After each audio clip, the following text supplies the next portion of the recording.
mas começando pela declaração do Lula sobre a PEC da segurança, o governo pode estar vendo aí uma boa bandeira eleitoral, né? A esquerda normalmente fala pouco sobre segurança pública e essa fala do Lula casa com o que a gente andou comentando aqui no Central ao longo da semana sobre buscar um eleitor que tem sido mais envolvido por um discurso de direita.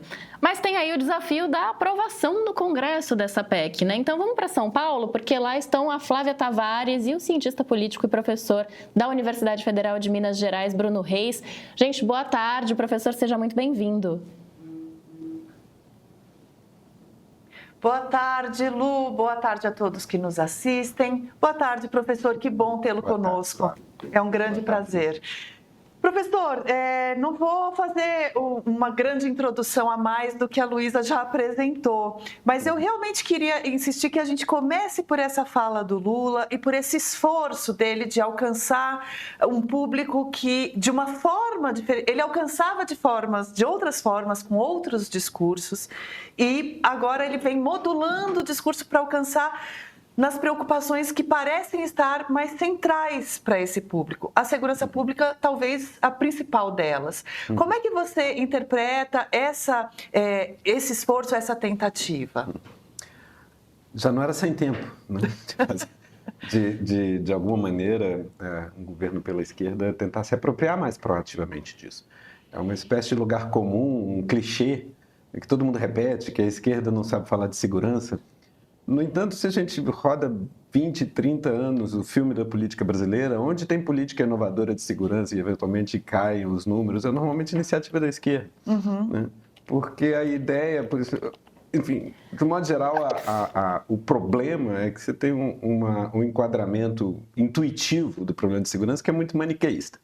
Tem as pessoas boas sendo vitimadas por pessoas más, e aí você tem que dar pau nas pessoas más para salvar as pessoas boas e tal, justificando explícita ou implicitamente mais e mais violência. Né? E é, por exemplo, a estratégia retórica do atual governo de São Paulo, com resultados pífios, para não dizer mais, dizer que agrava o quadro. Né? Bota em perigo até a polícia, bota em perigo até os policiais. Normalmente a própria violência contra policiais e mortes de policiais no serviço são intensificadas à medida que se produz uma guerra contra o crime. E uma espécie de carta branca para a violência. Você produz mais violência, né? E sobra para todo mundo. Né? De um modo geral, é isso. O problema de segurança pública parece ser básico, né? Assim, desde criança a gente brinca de polícia e ladrão, então trata-se de ter uma polícia que prende ladrão, etc. Mas, na real, é talvez o problema mais desafiador da imposição plena do Estado de Direito. Né? De você poder, eventualmente, fazer com que nas ruas, lá na ponta, o cidadão ande com expectativa plena de que seus direitos são observados, ele não vai ser furtado no celular, ele não vai ser vítima de violência. E isso se dá na medida que você consegue disseminar direitos mesmo para todo mundo. E eventualmente, isso envolve lá na ponta um aparato coercitivo do Estado, a polícia, as forças de segurança, que consegue se autoconter, consegue eficácia, inteligência, investigação, etc., de uma maneira suave, harmônica e coopera. Daí que sim, SUSP é uma antiquíssima aspiração muito carinhosamente acalentada por todo mundo que estuda segurança pública no Brasil. Sem dúvida. Né? O Sistema Único de Segurança Pública. Ele estava em cima da mesa, parecia iminente no início do primeiro governo Lula, ainda na época que Luiz Eduardo Soares passou rapidamente por lá. E depois a Regina Mick.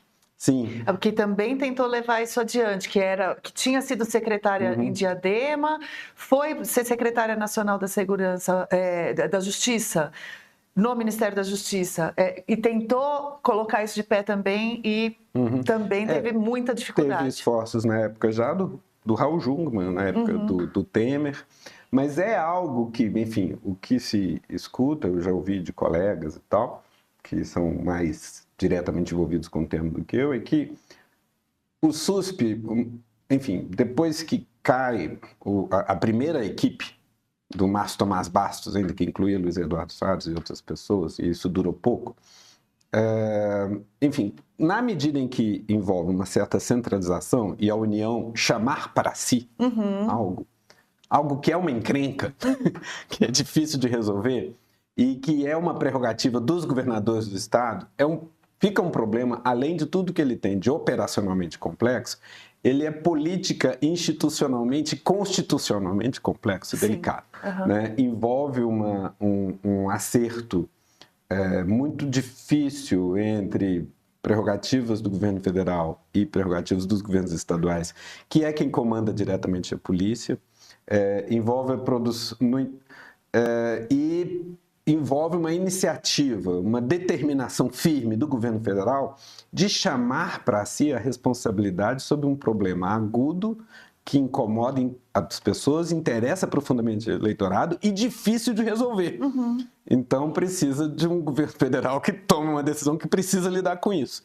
E eu acho que aí, sim, o que houve, talvez a principal coisa que se possa recriminar a esquerda ou o PT, ali nos 13 anos de poder na primeira vez, é que depois de um primeiro impulso, parece hesitar, na melhor das hipóteses. Né? Não, e aquilo foi ficando, foi deixando. Mas é evidente que você precisa de integração na área de inteligência, compartilhamento de informação, bancos de dados. Você precisa de um sistema único de segurança pública. Né?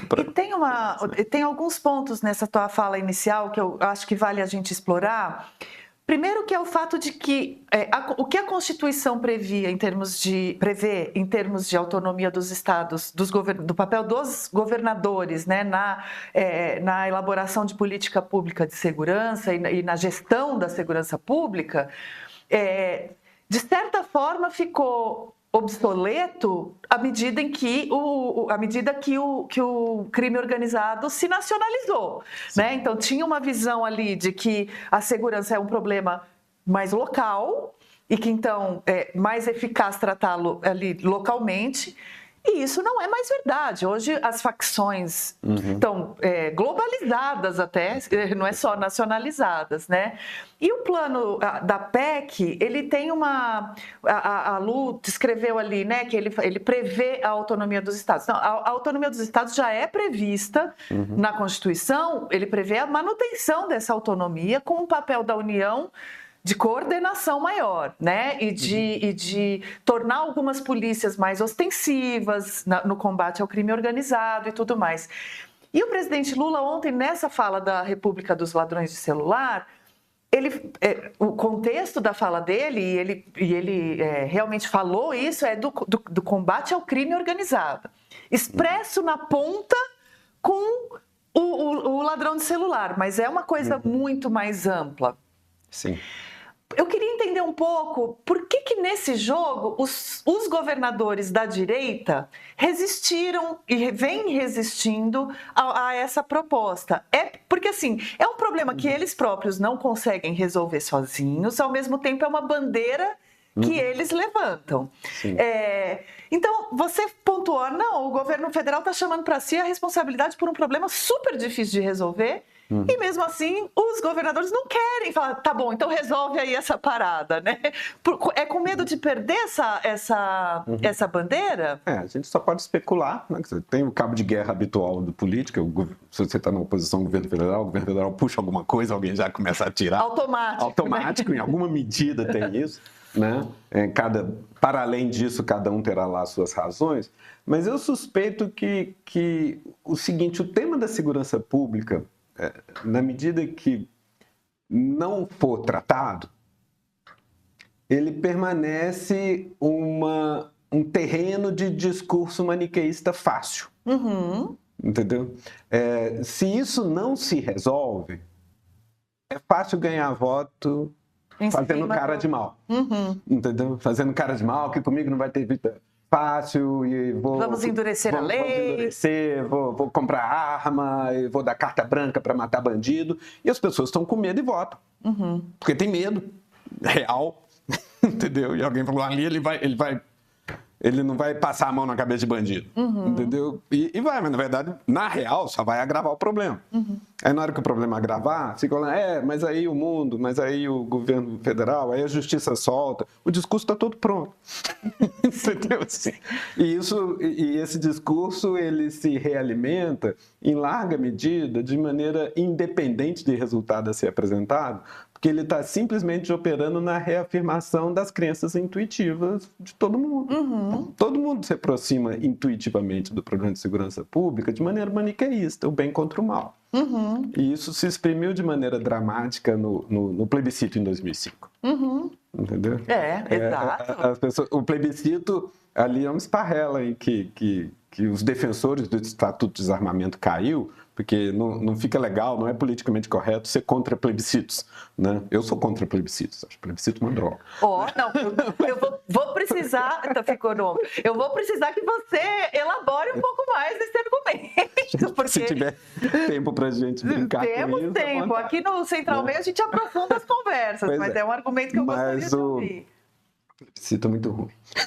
Voltamos. A gente volta a isso depois. Conclua. Mas o que acontece ali, você tinha naquele momento o Estatuto de Desarmamento, era um grande consenso, que ia das polícias às favelas, da Rede Globo ao PT, etc. Era um sucesso. Estava lá recolhendo arma, destruindo arma, e sim, número de homicídio caindo. Aí você sempre pode torturar um pouco a estatística, ver se realmente era por causa disso ou não. A gente deve sempre exercitar algum ceticismo, beleza, né? Mas parecia promissor, né? Então tinha um grande consenso em torno disso, exceto alguns interesses específicos relacionados à venda de armas, né? Fabricantes de Taudos, etc, né? Que fizeram lobby contra, porque o dispositivo que ia entrar em vigor era a proibição de venda no varejo. Né? E aí falaram, não, isso é demais e tal, vou fazer um plebiscito. E aí todo mundo muito confiante, falou, imagina, isso aqui, todo mundo é a favor disso, nós vamos ganhar esse plebiscito tranquilo. E aí quando começa com 3-1 a favor do desarmamento, a favor da proibição, e termina 3-1 contra. Aí o pessoal recrimina, fala, a campanha é muito mal feita, parará. E eu costumava dizer, assim, é impossível fazer uma campanha bem feita a favor do desarmamento. Por quê? Porque vai ser um monte de sociólogo esgrimindo estatística. Entendeu? É isso. O outro lado vai falar, olha, os bandidos vão saber que estão armados. Ele descumpre a lei. É matemático, assim. E ele vai saber que você que cumpre a lei não vai estar armado. Ele vai escalar a parede do seu prédio e entrar pela janela para te matar, entendeu? E o medo é legítimo, claro, não tem como você esgrimir estatística contra a retroalimentação desse pavor. Entendeu? Não é impossível. Né? Então, é isso. Explora uma certa psicologia coletiva e não tem como ganhar. E os políticos sabem explorar isso, né? Sim, interesses políticos, marqueteiros, lobistas, quem for. É a psicologia básica da mega agregação, cancela a coisa do plebiscito. Você cancela acordos, você cancela meio termo, não tem composição a ser feita, é sim ou não. Né? Se eu perco a eleição, eu posso ir para a oposição e eventualmente apoiar alguém e votar contra quem ganhou na próxima. Se eu perco um plebiscito, eu vou reclamar com quem? Eu que estava enganado, o povo já decidiu, entendeu? E acaba-se a discussão. Claro, uma Inglaterra pode resolver sair do Brexit, que obviamente é um erro, né? E no dia seguinte ao plebiscito, 2/3 estão achando que foi um erro, mas já era. Entendi o teu argumento, ele faz sentido. Agora, essa fala do Lula, queria insistir nisso mais um pouquinho, no contexto, ela não estava dissociada dos acontecimentos de ontem mesmo, para além da formulação da PEC e da proximidade do envio da PEC para o Congresso.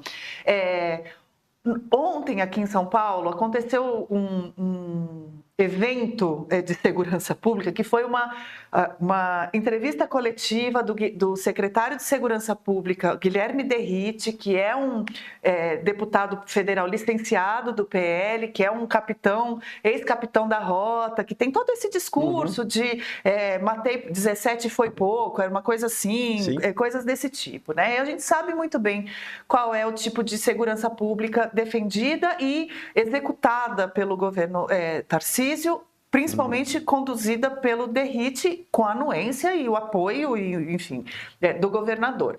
E o Derrite fez uma entrevista coletiva a respeito de um caso de muita repercussão, que foi o assassinato de um ciclista no Parque do Povo para um roubo de celular, que justamente estava inserido num contexto maior de um crime, de uma organização criminosa. E aí vem todo esse discurso da reincidência, porque esses rapazes que foram presos ontem já tinham uma ficha criminal longa, já tinham passagem, já tinham sido condenados, já tinham sido soltos, já tinham voltado, etc.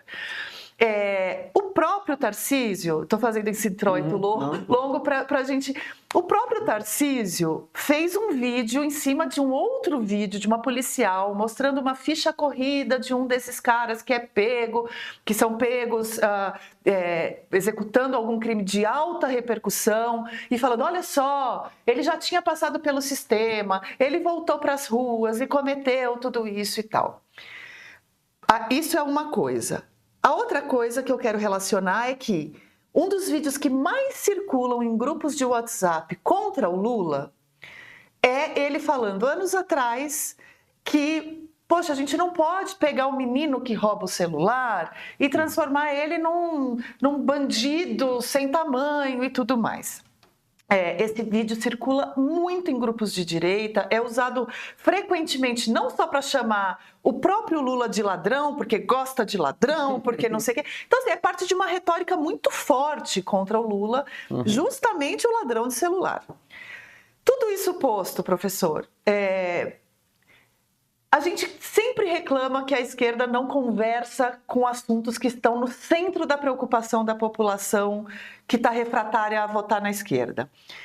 Aí o Lula faz uma declaração dessa e parte da imprensa fala, tá vendo? Já está no modo eleição. Já está em modo eleitoreiro, né? Mas não é verdade? Não é a reação imediata. E ele está mesmo. Claro. Eu não acho que ele não esteja, mas assim, mas ao mesmo tempo ele também está no governo. Não tem muito como separar essas coisas. Mas do ponto de vista da eficácia, se a PEC não passa, se ele não tem nada a apresentar, você acha que o fato dele endurecer o discurso já tende a vencer algumas dessas barreiras desse público que não é ali o extremista, anti-lulista no sangue, mas que fala, esse Lula não sei não, acho que ele é meio frouxo com bandido e tal. Eu nem sei se, enfim, eu sempre hesito em dar conselhos aos políticos, falando endurecer discurso ou não endurecer. Ainda mais que não está sendo pago para isso, né? Eles são os profissionais, na real, da coisa. É verdade. Eles sabem, né? Então, eu brinco muito a respeito disso, que eu acho que a gente tem uma leitura meio arrogante da política, às vezes, né? Tipo assim, que erro horrível que o Lula cometeu, assim, como se, né? Quando eu falo sempre para meus alunos, assim, se alguém fez uma burrice, é você que não está entendendo. Porque as pessoas são profissionais da coisa e estão calculando. Assim, mas às vezes são burras também, profissionais meio assim, limitados. Eu não acho que seja o caso do Lula. Eu acho assim, eventualmente o cálculo é tão maluco, leva em conta coisas tão absurdas que ofende a gente. Isso é outra história. Mas as pessoas que estão lá não estão a passeio. Estão calculando. Entendo. Eu mesmo sendo professor de ciência política, eu estou lendo jornal de vez em quando, acompanhando, conversando, e tem mais o que fazer. Tem minhas aulas para preparar, tenho pesquisa para fazer, etc. Tem uma universidade para administrar, ocasionalmente, conforme o mandato, uma associação. Estamos trabalhando, né? Como todo mundo, vivendo. Né? Já o político, o presidente da República, o senador, o deputado, não sei o quê, o trabalho dele é essa coisa que eu leio no jornal. Entendeu? Filtrado pelo jornal. Então, assim, quando o que alguém faz me surpreende totalmente, eu falei, que absurdo, como é que fulano faz uma dessa? É método, isso é metodologia que eu falo assim, não acredite que a pessoa simplesmente está de bobeira, que você tem algo para explicar para ela, entendeu? É você que não entendeu ainda o que ela está levando em conta. Vista as sandálias da humildade. Exatamente. Você é o amador, o diletante que está acompanhando de fora. Aquela pessoa está lá 24 horas por dia, 7 dias na semana, há 40 anos, vivendo daquilo. Justo. Então, e o futuro depende dramaticamente do que vai acontecer ali. Está tudo, né? Todas as fichas no cesto. Mas, enfim, você está justamente contextualizando, eu acho que muito bem. Né? É isso mesmo, o assunto é agudo, né?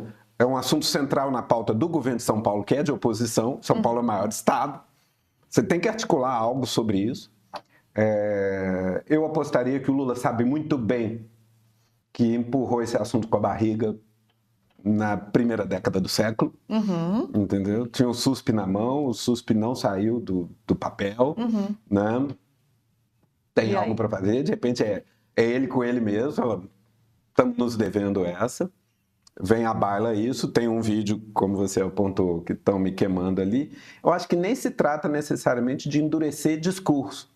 Trata-se de tomar a sério cada manifestação pelo que é. Esse surto de furto de celular no país afora, Belo Horizonte, que é uma cidade, em princípio, de números, claro, violenta como toda cidade brasileira, mas de números relativos normalmente melhores, estava assim, na ordem de centenas de roubos de celular por dia, né, de dezenas por hora, né? Então, é óbvio, tem um movimento aí que não é o menino que afanou um celular. Entendeu? É outro personagem. Não é o batedor de carteira que viu um celular dando sopa em cima do banco da praça. Né? Ou no banco do carro do Uber, que alguém esqueceu. Né? É um profissional do crime. Né? Quer dizer, ele é um soldado de uma organização criminosa. Né? Atuando, cumprindo missões. Né? É outra história. E aí sim, você só consegue lidar com isso. Assim, a completa autonomia estadual para lidar com segurança pública já era obsoleta 20 anos atrás. Certo, justo. Com a ascensão do PCC fica absurda. E do Comando Vermelho, né? E do Comando Vermelho e tudo mais. O Comando Vermelho é até mais antigo, né? Mas ele incorpora no rastro do PCC, provavelmente. O PCC virou uma espécie de paradigma dessa multinacional do crime. São Paulo, né? São Paulo exportando. E essa coisa é cheia de ironia, justamente a coisa endurecer resolve. Quer dizer, o PCC, já li por aí, vai saber onde a gente lê tanta coisa, né? Já li por aí, o PCC cresce na hora que o governo do estado de São Paulo faz um esforço de redução de tolerância e prender mais gente. Porque o PCC se compõe nas cadeias. Isso, né? E num discurso de a gente te protege, claro. A polícia só quer te matar, exatamente. A gente vai te proteger. Exatamente. E sobretudo, na hora que você enche as penitenciárias, isso custa caro também, você tem que dar condições de vida na penitenciária. Se a pessoa não tem nenhum sabonete, uma organização criminosa pode eventualmente proliferar, então você faz de garantir sabonete e, eventualmente, de maneira mais importante, ter contatos lá de fora, garantir segurança da família. Que isso, e o sustento, segurança e sustento. Segurança, sustento, você cria uma mega máfia. Entendeu? Então, segurança pública não é assunto para brutamontes. Não é assunto que você chega e fala, o cara está fazendo violência ali, vou ser mais violento daqui, eu sou mais forte que ele, eu bato nele com mais força e prevaleço. Não, você vai ter que, de alguma maneira, ter uma equação, né? Ter um diagnóstico do que se passa, e saber onde mexe, como, e ter uma estratégia, de maneira que já tem uma antevisão do que sua estratégia vai te dar daqui a 5, 10, 15 anos, porque dependendo do que você faz, você agrava seu problema na próxima esquina. E claramente a gente tem feito isso. Só que isso é difícil de explicar, né, professor? Lógico, perde plebiscito. Perde plebiscito, perde eleição, perde popularidade, perde um monte de coisa. Eu acho graça um pouco nesse clichê de que... Mas, enfim, eu acho que é fato que os políticos de esquerda frequentemente não sabem como abordar esse assunto. Né? Mas tem um clichê que às vezes é feito por gente de esquerda, por público de esquerda, eleitor de esquerda, que a esquerda não sabe o que fazer com segurança pública. Eu acho que a esquerda pelo menos tenta. Entendeu? O discurso da pura e simples truculência, da tolerância zero e etc., basicamente agrava o problema. Mas você mesmo diagnosticou que tenta de forma tímida, né? Sim, porque não sabe articular o discurso da face coercitiva do Estado. Você tem que, de alguma maneira... E não raro deixa de incluir, ou pelo menos de deixar claro que está tentando incluir as forças policiais no debate. Óbvio, no limite é isso, são eles que estão morrendo. Né? Com a estratégia do confronto, pura e simplesmente, o primeiro impacto é o aumento de morte de policial. Exato. Então, Quer ver uma outra coisa que a esquerda tem dificuldade? Só para dar um exemplo muito rápido, assim, é o fato de que o pequeno comércio, o pequeno varejista do Brasil inteiro é esmagadoramente bolsonarista. Ali também é uma dificuldade meio cultural da esquerda de articular um discurso para... Não é nem empreendedor, que agora está em voga, qualquer freira que faz uma ação de caridade agora é tratada por empreendedora. Né? Não é disso que se trata. Né? O trampador, o cara, cada vez que a gente anda na periferia, no mundo inteiro... Trampador é um baita termo. Exato. Você anda... Exato. Quanto mais pobre, eventualmente, a vizinhança que já está andando, mais ela está sentada numa infinidade de portinhas de comércio. As pessoas estão ali tentando manter a vida, tocando, fazer... não dá para tratar o pequeno comerciante como patrão, porque ele eventualmente emprega 1, 2 pessoas. Esse pequeno comerciante é o trabalhador ralado em condições precárias para tocar seu negocinho.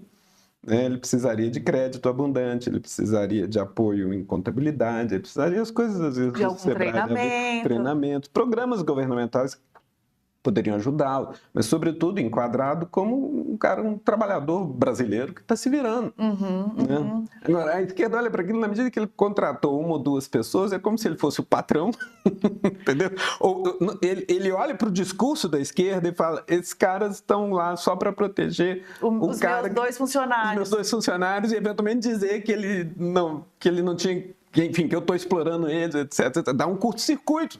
Né? Mas nesse sentido, a gente tratou disso aqui essa semana. O governo também está fazendo um esforço, pelo menos de discurso, novamente. Assim, as ações ainda têm algum... No caso do Prospera Brasil, que a gente comentou aqui no começo da semana, que é a criação de um slogan guarda-chuva para vários programas que já buscam atender esse público, né?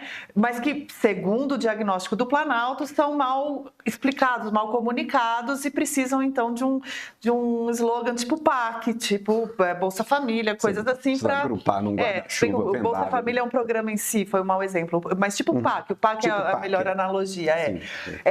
Mas enfim, então, assim, me parece que o presidente Lula, o Planalto, não sei se provavelmente impulsionado pelos baixíssimos índices de popularidade, está procurando chacoalhar a sua gestão, a sua comunicação e tudo mais.